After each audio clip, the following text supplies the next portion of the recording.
Welcome back to the Patrick Whitfield Show. Before we get into the interview with Marcus Brooks and Braylon Dotson from the Utah State Aggies, the Cinderella story of this college football season, we got breaking news about conference realignment. It is going to shake up big time. We start off in the ACC, where Stanford and Cal are gone. We'll tell you where they went, but Liberty and Charlotte are now the new members of the Atlantic Coast Conference. The Big Ten added Notre Dame, while they're keeping UCLA, Washington, USC, and Oregon as well.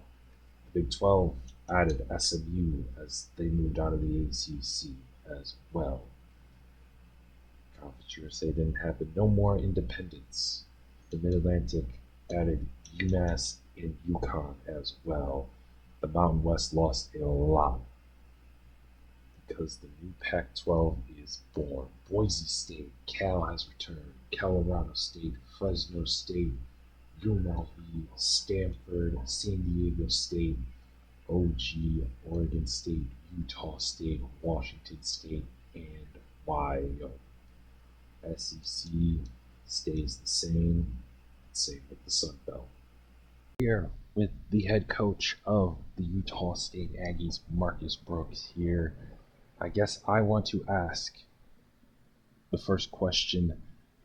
How do you feel about this season? Were you really expecting this type of run in year two after going 6-7?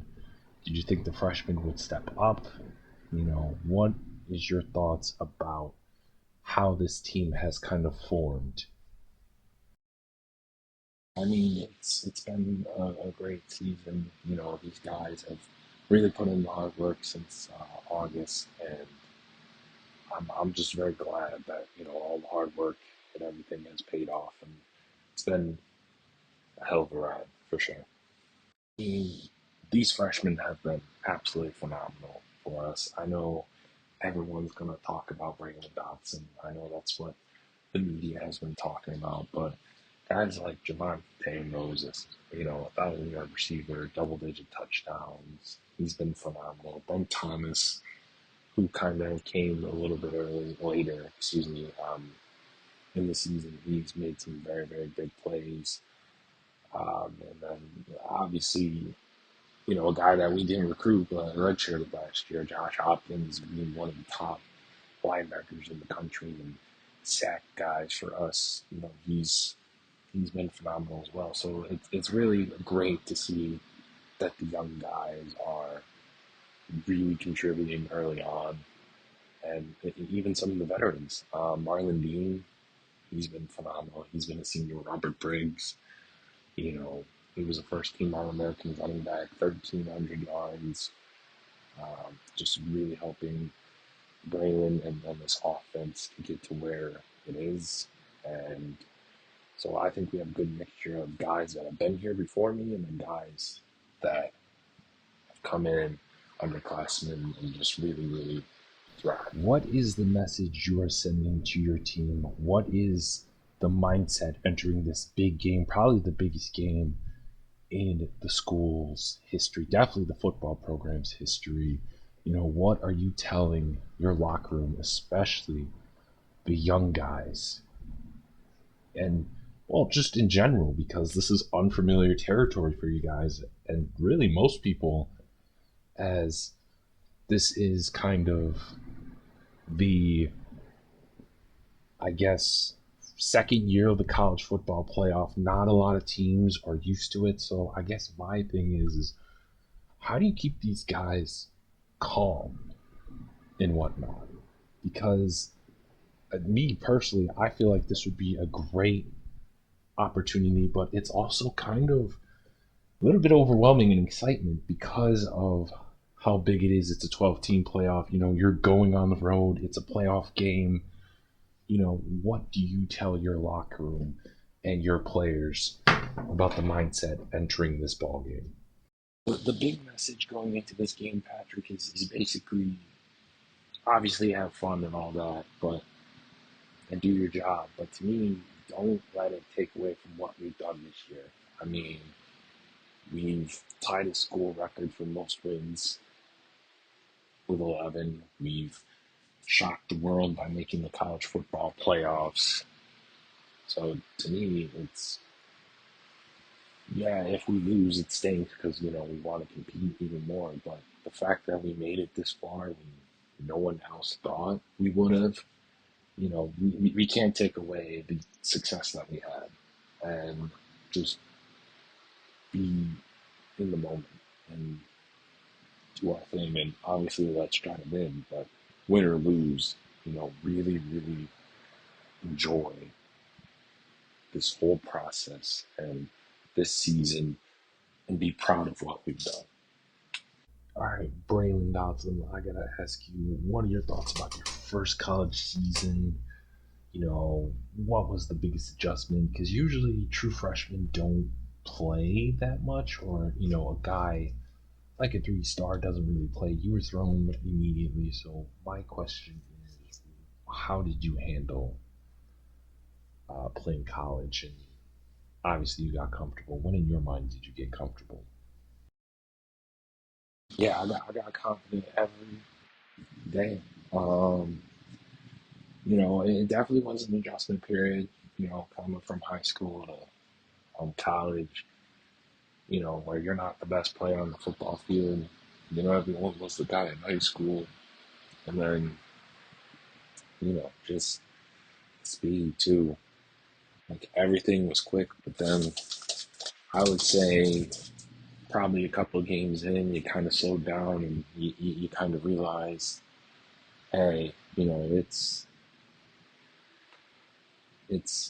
not as bad. And I really think, once we got the ball rolling, it was great and why we're in this position. So, about the Colorado State game, for those who do not know, Braylon here, this man right here, threw for 7 touchdown passes, a school record. When did you know that you broke the record? And I guess tell me how you were feeling about that game, and just was it a different day, or was it just another day at the office and next thing you know you had a record setting day? Yeah, the Colorado State game.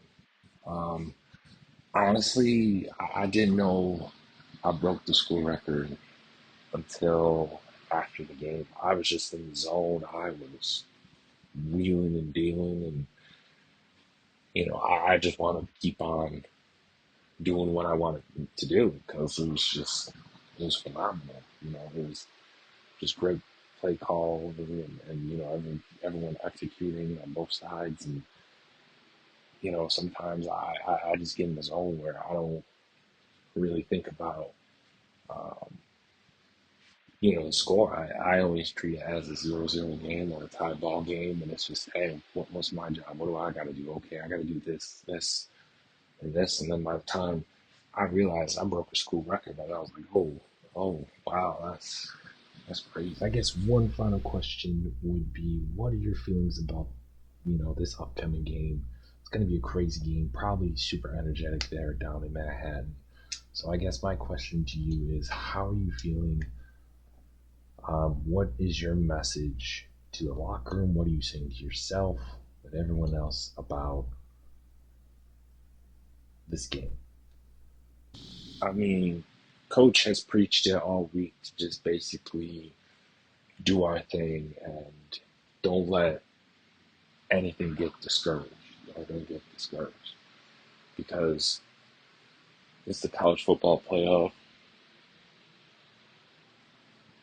We're playing the cream of the crop, um, the best teams left, and it's going to be an up and down game. It's going to be crazy. There's going to be turnovers. There's going to be stops. This isn't the Mountain West where we're going to run over teams. We're going to dominate.